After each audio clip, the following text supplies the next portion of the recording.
우리는 이미 하나님 앞에 드러나 있습니다. 나는 여러분의 양심에도 우리가 그렇게 드러나 있기를 바랍니다.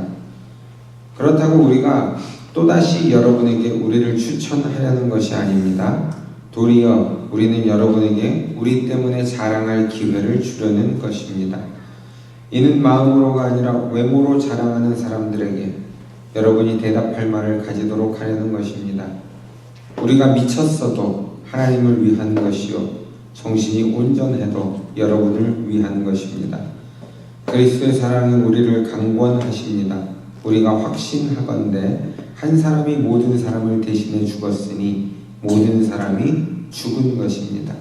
그가 모든 사람을 대신해 죽은 것은 산 사람들로 더 이상 자신을 위해 살지 않고 자신을 대신해 죽었다가 살아나신 그분을 위해 살게 하시려는 것입니다. 그러므로 이제부터는 우리가 아무도 육체를 따라 알려고 하지 않습니다. 전에는 우리가 그리스도를 육체를 따라 알았으나 이제는 더 이상 그렇게 알지 않습니다. 그러므로 누구든지 그리스도 안에 있으면 새로운 피조물입니다. 옛 것은 지나갔으니 보십시오, 새 것이 됐습니다. 모든 것은 하나님께로부터 왔습니다.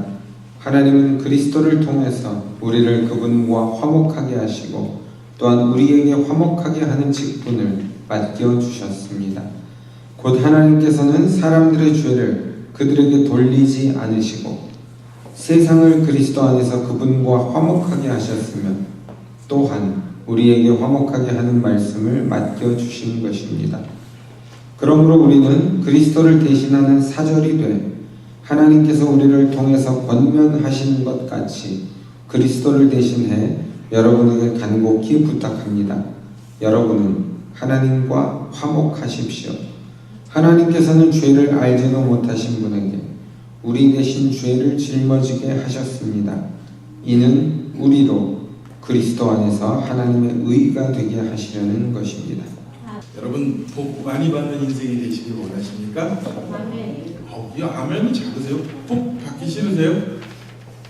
여러분 복 많이 받는 인생이 되기 원하십니까? 아멘. 새해에는 복 많이 받으시기 바랍니다. 아멘. 새해에는 하나님께서 예비하신 그 놀라운 아버지 하나님의 복을 많이 누리시기 바랍니다. 아멘. 아멘. 복 받으라는 얘기하면 너무 좋아요. 복이 뭐예요? 복. 나는 참 복을 많이 받은 것 같아요. 복주. 여호와께서 복 주고 복 주시오. 그죠? 우리가 복을 얼마나 좋아하냐면 이름도 복주예요. 여러분 무엇이 복입니까? 뭐가 복이에요? 저희가 어머님 아버님들한테 물어보면 그래요. 그냥 모든 게 다 복이야. 너무 감사해. 이렇게 얘기하세요. 복의 의미를 아세요.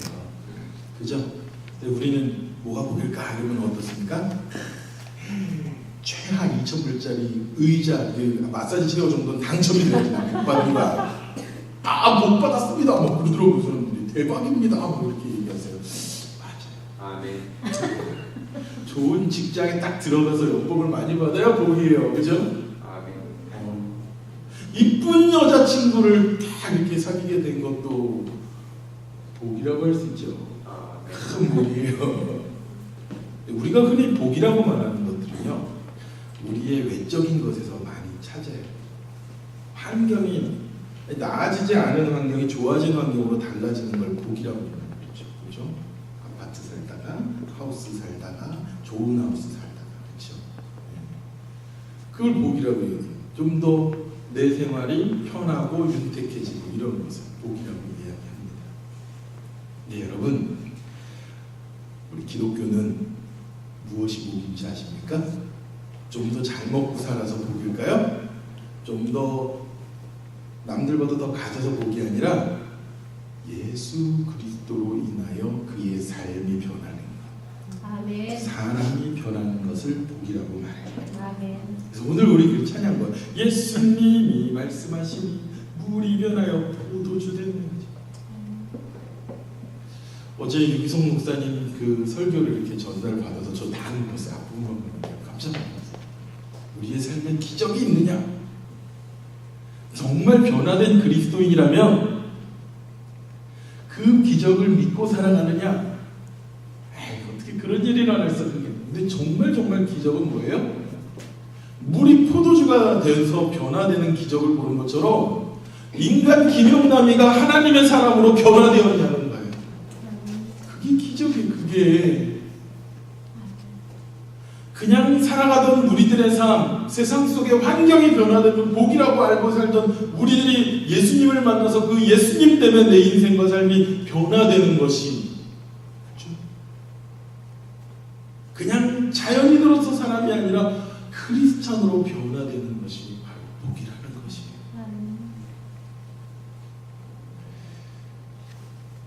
여러분, 우리가 이렇게 정말 여러분 예수 믿고 변화된 삶을 사시는 저와 여러분이 된 줄 믿습니다. 할렐루야. 여러분 변화된 복을 누리십니까? 자, 솔직하게 예수 믿고 구원 받았어요. 예수 믿고 크리스찬으로 되었어요.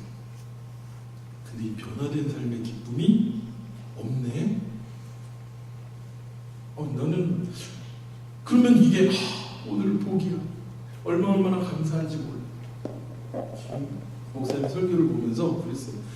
하나님께서 나를 살리지 큰 병에 걸린 사람이 어떻게 살아나겠다. 그런데 10년 지나고 그때 아버지 하나님께 너무 감사했어. 20년 지나고 그때 너무너무 감사했어. 이런 고백이 우리에게 쉽게 흔하게 있느냐는 얘기를 해요. 예수님 안에서 우리가 변화된 삶을 누리고 살고 있다면 그 감사가, 그 기쁨이 우리에게 있습니까? 여러분들에게 그리고 저에게 묻고 싶습니다. 가슴에 손을 딱 얹으세요. 물어보세요. 내가 그 옛 모습을 버리고 변화되었나? 예수님 나에게도 말씀하셔서 새롭게 변화시켜 주소서라고 고백했었는데 내가 그 낡은 모습 버리고 새로워졌는가? 여기에서 우리가 그렇진 않은 것 같은데라고 고개를 갸웃하면요, 심각한 문제의식을 가져요. Problem consciousness. 그리스도인이 가져야 되는 문제의식이, 내가 예수님 만났는데도 아직도 변화되지 못한 것이 있다는, 무엇 때문일까? 여러분, 우리는 모두 다 하나님의 형상을 닮은 사람들이에요. 우리에게는요, 하나님의 형상에서 이미지 오브 갓. 그러니까는 절 보면은요, 저한테 누구의 형상이 느껴져야 돼요? 하나님 아버지. 저희 집사람이요, 저랑 연애할 때 처음 우리 집에 딱 가서 깜짝 놀랐대요. 아버지가 아니라 어머니를 딱 보면서 오, 진짜 엄마구나. 똑같은 사람이 키가 작으시고 아주머니인데 얼굴은 김영남. 종종 그런 경우가 있습니다. 이상하게 딸들은 아빠를 닮아요. 근데 하나님은, 우리 딸들도 하나님 아버지 다 닮았어요. 우리 안에 하나님의 형상이 있는 거예요. 김 목사님 생긴 게 왜 저럴까? 부인은 서로 막 이렇게 얘기하지 마세요. 제 안에 하나님의 형상을 닮아 있습니다. 그렇죠? 네. 그 아버지 하나님의 형상을 가지고 있는 우리들이 무엇으로 인해서? 죄로 인해서 하나님의 형상을 잃어버립니다.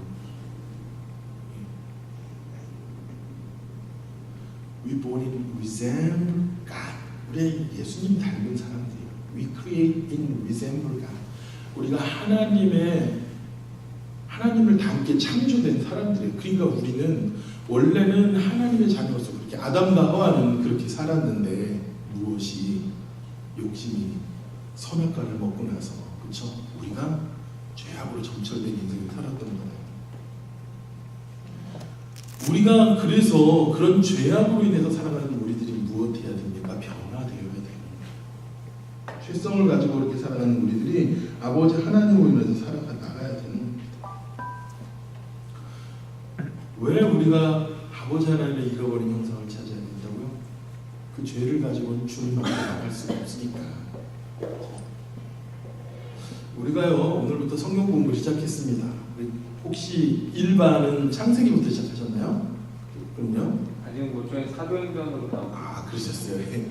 되게들 많이 성경 공부하거나 성경을 읽을 때 제일 먼저 피고 읽는 게 뭐예요? 창세기입니다. 창세기를 딱 와, 창세기를 해서 좀 얘기들 알 것 같고 쉬우니까 그러고 딱 우선 첫 장부터 시험에 듭니다. 그죠? 선악과를 왜 만든겨? 아니 왜 죄인을 만들겨? 그리고 왜 예수님을 왜 십자가에 매달려 죽이시겨? 하나님 애초에 선악과를 안 만들면 될 거 아니야. 여러분들 그 생각했죠? 어린 친구들도 그 생각해요. 에이 기독교에 갔으면 다 뻥이네. 안 믿어. 없어. 여러분 내 머릿속으로 이해되어지지 않으면 없는 건가요? 우리의 머리가 얼마나 대단한데? 여러분 김영남이의 머리가 좀 큰 편입니다. 그죠? 남들보다 조금 크지만 제 머릿속에 우주를 담을 수 있어요? 없어요. 제 머릿속에 아버지 하나님의 놀라우신 진리와 그 은혜, 그 놀라우심을 넣을 수 있습니까? 없어요. 이것은 깨달음을 주셔야지 가능한 것이에요. 하나님께서 지혜를 주셔야지 알 수 있는 일이에요. 근데 창세기 1장에서 50장까지 거기다가 이 수천 년의 역사를 갖다 다 집어넣었는데, 그렇죠? 그 한 장에 몇백 년, 몇천 년이 있는데 그 디테일을 갖다가 한 줄 읽고서는 이해 안 된다고 덮어버리면 누가 잘못된 거예요? 우리가 어리석은. 참 예수 넘어가죠. 하나님 넘어가죠. 그것도 동산 중앙에 뭘 놓으셨다고? 선악과를. 동산 저 사이드에다가 선악과를 놓은 게 아니에요. 기가 막히시지? 아예 감추 안 보이는 데다가 딱 잠궈 놓고서는 야 저거 먹으면 너희 정령 죽는다 먹지 마라 이러면 좀 이해가 되실 텐데 동산 중앙에다 딱 보이게 제일 잘 보이게 그렇게 해놓거든. 저거를 먹는 날엔 그날에는 정령 어떻게 되리라? 죽으리라. surely die. 확실히 죽는다는 거예요. 우리는 그런 말 많이 하죠. 이거 바보 먹지 말라고 해서 먹지 말아야지 왜 먹는 거예요, 그죠? 예. 여러분 교통법규 위반하면 돼요, 안 돼요? 안 돼요. 저도 지난주에 숨어서 경찰 아저씨가 동네 스탑사인인 동네 노골길에 또 갑자기 불이 번쩍 피는 거예요. 내가 안 섰대. 죄송합니다. 솔직히 말씀드릴게요. 섰어요. 근데 그분은 뭐라고 하냐면 이게 뭐 캘리포니안 스탑이라는 말이 있어요. 쓴 듯 안 쓰고 가는 거. 안 쓴 듯 쓰고 천천히 가고 그렇게 얘기를 하는 거예요. 난 쓴 것 같은데 어쨌든 면허증을 달라고 해서 드렸고 그 딱지가 없었기 때문에 경고만 받았어요. 교통법규 위반하면 안 된다는 거 알아요. 근데 우리는 어때요? 실수를 하고 아니 동산 중앙에 먹지 말라고 하셨는데 먹었다는 거. 왜 그러셨을까? 이렇게 말씀하시는 분이 있어요. 하나님께서 아담과 하와에게요 어떤 약속을 주셨냐면은 창세기 1장 16절에 여호와 하나님께서 아담에게 명령하여 말씀하셨습니다. 너는 이 동산의 각종 나무의 열매를 마음대로 먹을 수 있다. 그렇죠? 그리고 성육하고 번성하고 땅에 충만하도록 이 동산의 모든 것을 아담과 하와에게 어떻게 하셨다고요? 마음대로 먹었어요. 근데 약속 57절에 뭐라고 합니까? 그러나 선과 악을 알게 하는 나무의 열매는 먹지 말아라. 그렇죠? 그것을 먹는 날에는 내가 반드시 죽을 것이다. 자, 아담이 신나가지고 동산에 한것 다닙니다. 배고프면 그 실과를 따먹고요. 동물들과 함께 지내고 같이 지내고 즐겁게 지냅니다. 그러고 다니다 보면요, 이 에덴 동산에서 아담은 자기가 무엇같이 느껴질까요? 마음대로 할 수 있어요. 여러분 404 하나 아이젠하워 스트리트 우리 집 그 하우스에서는요, 물론 저는 새를 살고 있지만 그 집에서는 누가 주인이에요? 누가 계장이에요? 저요. 제가 마음대로 할 수 있어요. 제가 혹시 주인한테 전해서 제가 오늘 물을 두고 샤워를 해도 될까요? 제가 오늘 밖에 좀 나갔다 몇 시에 들어와서 이 집에서 자도 될까요? 그럴 이유가 없어요. 네. 렌트되고 내가 정당하게 거기서 쓰는 거예요. 근데 하나님께서 약속을 주시고요. 동산에서는 에덴 동산에서는 너가 마음대로 다 할 수 있어. 그러니까 어때요? 이 집에 내 집은 아니지만 내가 주인처럼 지내는 거예요. 주인이 뭐라고 그럴게요? 단 이 집을 당신 마음대로 팔으면 안 됩니다. 제가 팔 자격이 있어요, 없어요? 없어요. 그러면 안 돼요. 그럼 뭐예요? 이 집의 주인이 나다 아니다? 내가 아니라는 거예요. 동산을 마음껏 다니고요. 잘 먹고 막 다 하다 보다가 동산 중앙에 있는 선악과를 딱 보는 순간 무슨 생각이 들까요? 이 동산의 주인은 내가 아니라 누구라는 거예요? 하나님이구나. 동산의 주인은 하나님인데 우리 이 주인은 진짜 좋으신 분이야. 악덕 주인이 아니라 정말 좋으신 주인이시고 나에게 모든 걸 다 누리고 쓰시게 하셔서 얼마나 감사한지 몰라요. 그런데 이걸 왜 못 먹게 하는 거야? 그 뭐예요? 내가 이 모든 거 다 누리고 있는데 이 동산의 주인은 누구라고 착각을 하는 겁니까? 자기라고 착각하는 거예요. 아니 이게 무슨 상관이라고? 그리고 자기가 먹는 거예요. 무엇이? 욕심이 잉태한 즉 죄를 낳고 죄가 그로 인해서 장성해서 사망에 이르 정령 죽으리. 여러분 예레미야 17장 9절에 이렇게 말씀합니다. 만물보다 심히 거짓되고 부패한 것, 썩은 것이 누구의 마음이라고요? 사람의 마음입니다. 우리가 그래요. 여러분 그런 분들이 있어요. 저 착한 사람이에요. 제가 얼마나 착한지 몰라요. 이런 사람들은 악한 사람들입니다. 저 효자예요. 제가 우리 부모님한테 얼마나 잘하는 줄 아십니까? 모두들이 뭐 했어요? 라고 얘기하는 사람들은 분명히 불효자예요. 나는 조선민주공화국을 위해서 나는 사랑하고 막 이렇게 얘기하는 사람들 정말 좋은 지도자입니까? 아니죠. 내가 정치를 이렇게 잘하고 있습니다 라고 말하는 지도자는 좋은 지도자일까요? 착각하지 마세요. 고통당하고 있는 사람들이 얼마나 있는지. 나는 목회를 이렇게 잘합니다 이렇게 얘기하는 목사도 잘하는 목사인가요? 착각하지 마세요. 가끔 목사님이 저한테 그래요. 작법이 좀 있어 이렇게 얘기해요. 적당한 선에서 자랑을 하죠. 자랑이라는 건요 없는 사실을 말하면 그거는 거짓말이죠. 근데 사람들이 난 있는 걸 말할 뿐이야 라고 얘기해요. 머리 아파. 난 있는 다야를 얘기할 뿐이야. 자랑이에요. 자랑이 뭡니까? 나에 있는 것 그대로를 말해서 누군가가 그것으로 인해서 상처를 받는다면 그래서 사랑은 무엇하지 않는 것이라고요? 자랑치 아니하고. 우리의 마음이 그래요. 사람의 마음이 그래요. 안 그런 사람이 있다 없다? 없어요. 지도자에서 얘기했지만 지도자뿐만 아니라 가정의 지도자인 저도 문제가 많아요. 우리는 어떻게 생각하세요?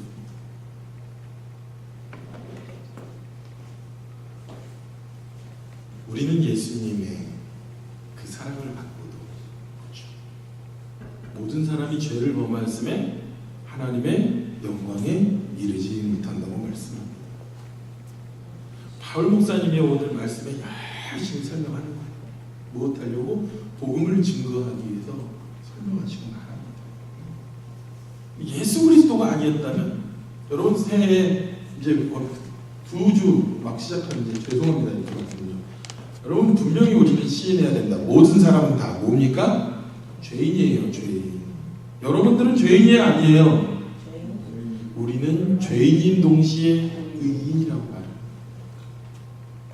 여러분 구원파들이나 이런 이단들의 심각한 문제가 뭐냐면요. 내가 예수의 보혈로 구원받았으니까 더 이상은 죄가 아니어서 무슨 죄를 져도 죄가 안 된다는 거예요. 난 반드시 천국 안 되는 거예요. 하나님께서 그렇게 해놔줬기 때문에. 그래서 주기도문 할 때요. 우리가 우리에게 죄진 자를 사해준 거면 우리 죄를 이건 안 해요. 내가 뭐 남 사해주고 뭐 내 죄를 사해달라고 그럴 이유가 없다는 거야. 하나님한테 난 죄 다 구원받아가지고 사해받아서 사함받아서 여기 구원파가 뭐가 다른지 아시겠죠? 난 죄인이 아니 살인하고 나쁜 짓을 했지. 연쇄살인 그럼 그 사람도 구원파 있으면 죄인이 아닙니까? 예수 그리스도로 말미암아 우리는 의롭다함을 입었지만 의롭다 하시는 신앙입니다. 우리는 문지른 진노의 자녀들이었어요.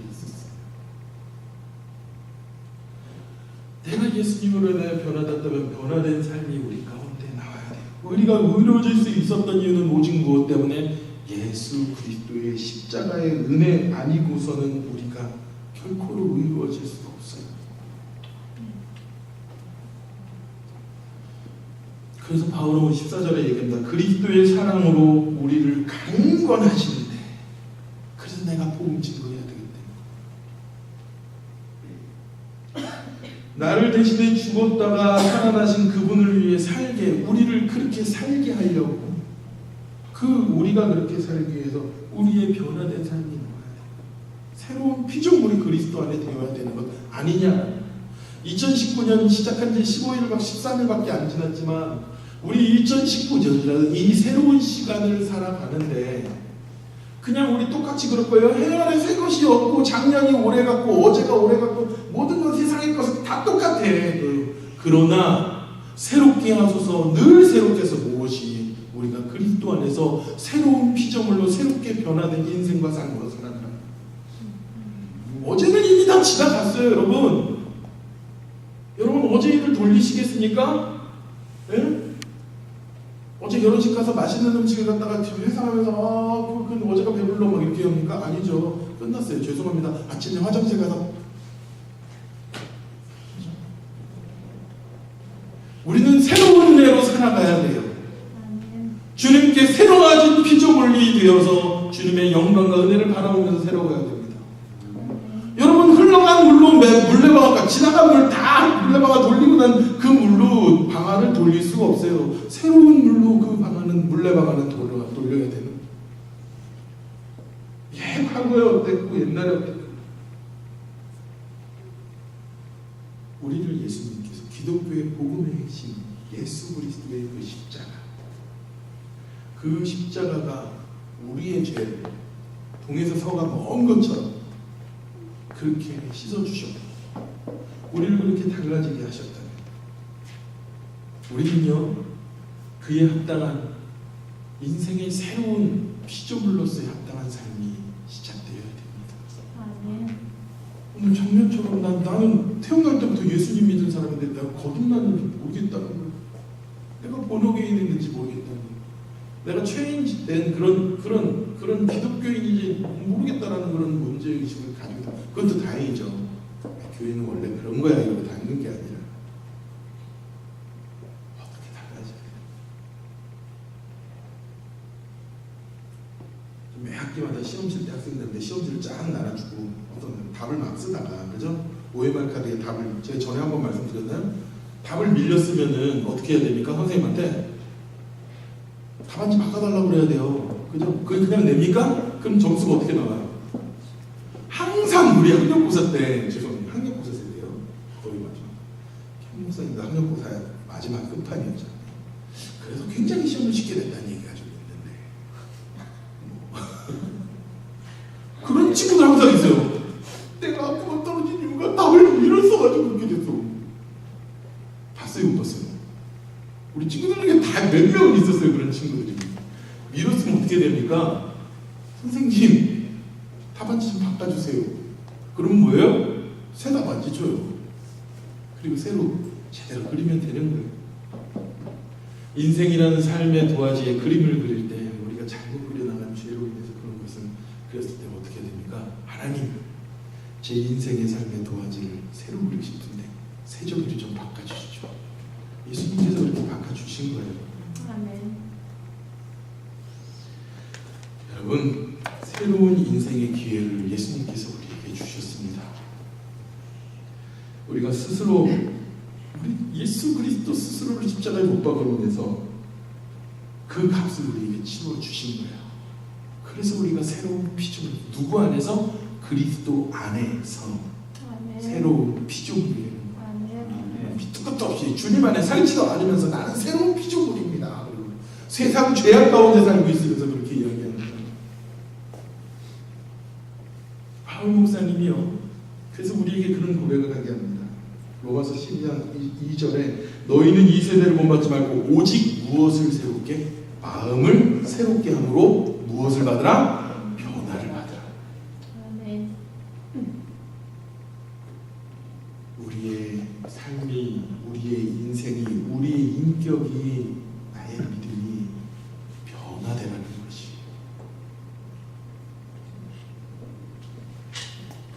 여러분 오늘 있는 이 새롭게 된 피조물의 이 새롭게 된 것이요 헬라어에서는 두 가지 말이 있습니다. 네오스와 카이노스라는 말이 있습니다. 네오스는 그냥 뉴예요. 뉴. 그냥 새롭게 달라진 거예요. 그렇죠?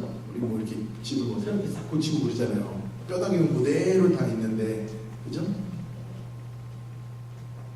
그렇게 그냥 몸은 그냥 김영남인데 집에 가면 제가 뭐 하겠습니까? 옷을 다른 걸로 입어요. 새 옷을 입을 수도 있고요. 그냥 달라진 거예요. 이 카이노스라는 것은 무엇이냐면요, 우리의 인격이, 우리의 삶이 우리가 질적으로 달라진 걸 이야기하는 겁니다. 무슨 얘기인지 아시겠죠? 질적으로 달라진 것입니다. 내가 그리스도로 인해서 거듭나서 달라진 것을 이야기하는 거예요. 변화되어서 총체적으로 달라진 것을 이야기하는 거예요. 그냥 교회만 다니던 그냥 등록하던 그런 사람이 아니라 그냥 종교인이죠. 내가 그리스도인으로서 내 인격과 내 삶이 토탈리 변화된 사람, 그걸 갖다가 카이노스라는 표현을 쓰고 있는 거예요. 그냥 세상을 살아가는 사람이 아니라 하나님의 사람으로 변화된 거예요. 오른손을 딱 가슴에 대고 있어. 나는 하나님의 사람입니다. 나는 하나님의 사람입니다. 그렇게 하나님의 사람으로 온전히 변화된 사람을 이야기합니다. 우리가 그렇게 변화되고 새롭게 된 근거를 바울 목사님은 어디에 두고 있는 거예요? 십자가에 두는 십자가에. 예수 그리스도의 십자가, 예수님이 우리를 위해서 죽으셨기 때문에 그분으로 인해서 말미암아 내가 새로운 피조물이 될 수 있었던 것입니다라고 얘기하는 거예요. 그러니까 내가 변화된 삶으로 살아가는 그 근거, 예수 그리스도의 십자가가 우리 안에 고백되어지고 있어요. 나도 그 십자가를 지고 살아가는 우리의 삶이 되어야 됩니다. 사람이 변화해서 새 사람 되는 것이 자기의 노력이 아니라 예수님과 함께 십자가에서 죽는다는 것을, 그래서 바울이 고백하는 거예요. 로마서 6장 6절에 우리가 알거니와 우리의 옛사람이 예수와 함께 십자가에 못 박힌 것은, 그죠? 우리의 옛사람은 예수님과 함께 십자가에, 우리의 옛날에 편협하고 자기밖에 모르고 이기적이고 우울하고 화내고 분내고 그랬던 옛사람은 함께 십자가에 못 박힌 것은 죄의 몸이 죽어 다시는 우리가 죄에게 종노릇하지 아니하려 함이라. 내가 옛사람, 옛모습으로 새로운 피조물로 거듭나더라고. 2018년 아니면 2017년 그 전의 삶, 여전히 내가 부인응서 만들고 화내고 불평하고 짜증내고 여전히 내가 게으르고 이렇게 하는 것은 무엇이에요?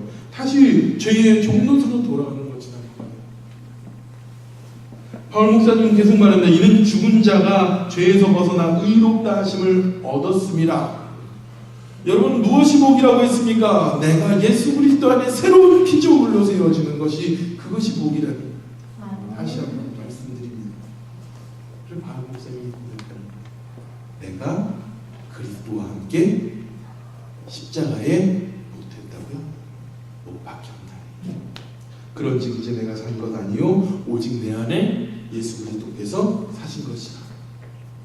이제 내가 육체 가운데 사는 것은, 우리가 이제 새로운 피조물이 되어 사는 것은 나를 사랑하사 나를 위하여 자기 자신을 버리신 하나님의 아들을 믿는 믿음 안에 사는 것이다. 이제 우리가 사는 것은, 우리가 변화된 삶으로 살아나가야 되는 것을 바울 목사님이 고백하고 있는 것.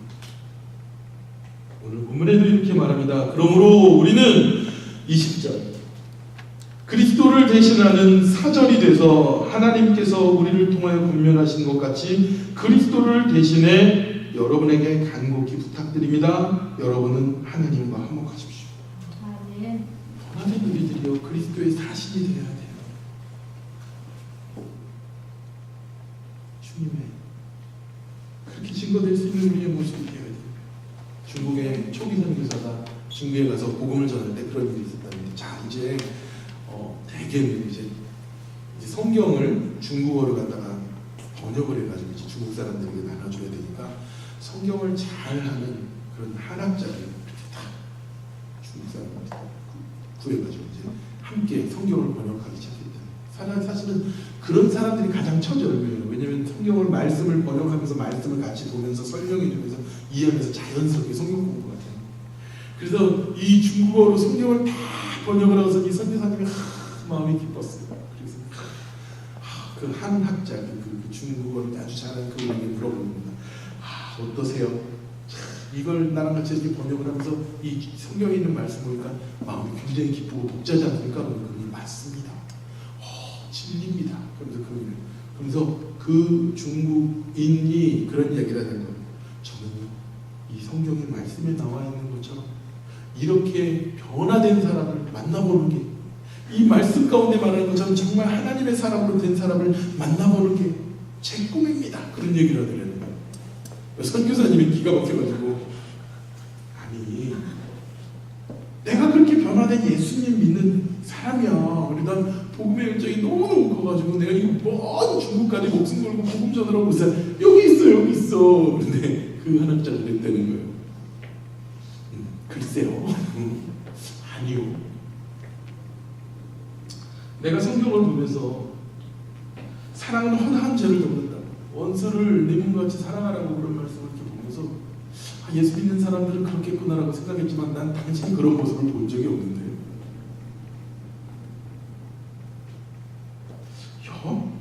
당신은 때때로 보면 분노하고 누군가를 저주하고 미워할 때도 많았고, 그리고 정말 그 인생이 기쁨과 삶으로 항상 기뻐하고 그런 은혜가 넘치고 그래야 되는데 난 당신에게 정말 그런 모습을 보지 못했습니다 라고 얘기를 했대.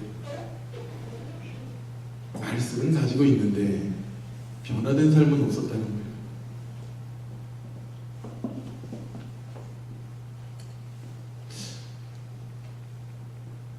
말씀을 준비하면서 마음이 많이 무거웠습니다. 그는 선교사님만의 문제가 아니라 바로 저의 문제이기 때문에, 바로 우리들의 문제이기 때문에 그래요.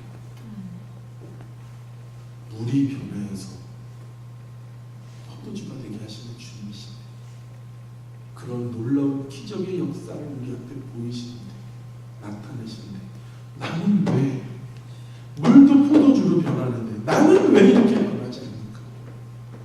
나는 그리스도 안에서 새로운 피조물이라고 말씀을 보고 배우고는 있는데 나는 왜 그렇게 변하지? 제가 그 신학자분 이름은 잊어버렸는데 아주 유명한 신학자분이세요.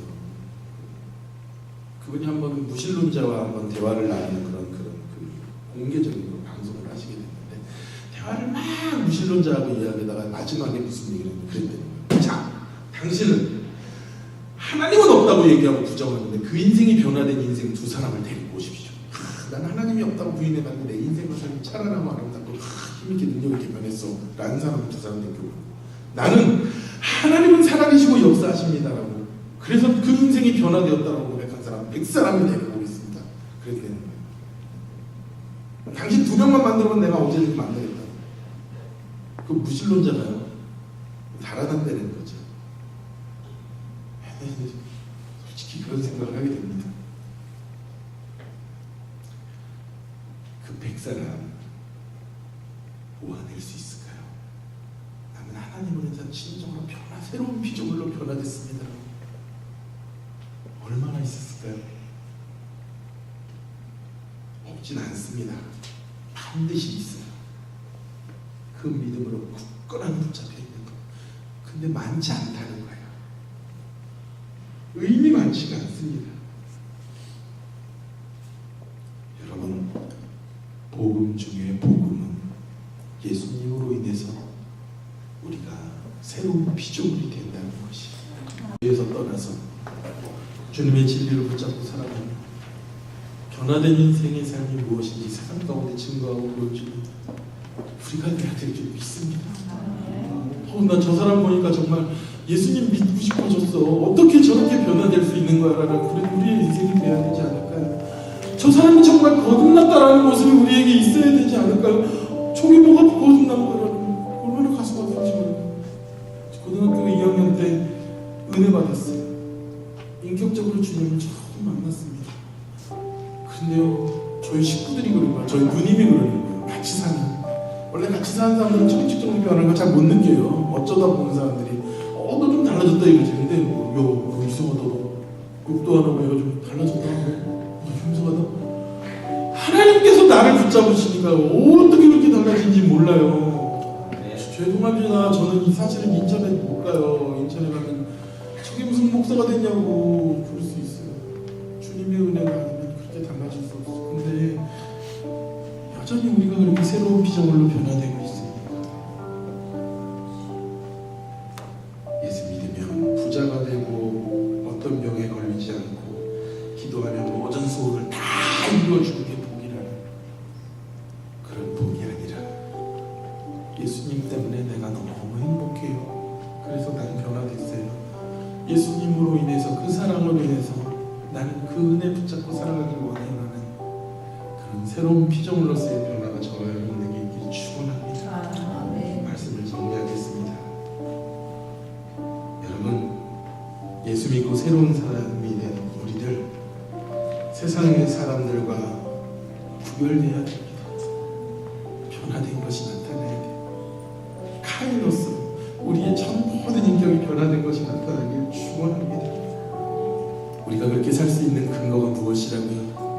예수님의 십자가, 예수님의 그 사랑. 그래서 우리도 새로운 사람으로 태어났다면 우리도 우리의 정과 욕심과 육신을 그 십자가에 못 박읍시다. 그리고 주님을 따르는 그 힘의 원천인 사랑을 붙잡고 나가는 저 여러분에게 축원합니다. 기도하겠습니다. 하나님, 이제 새로운 인생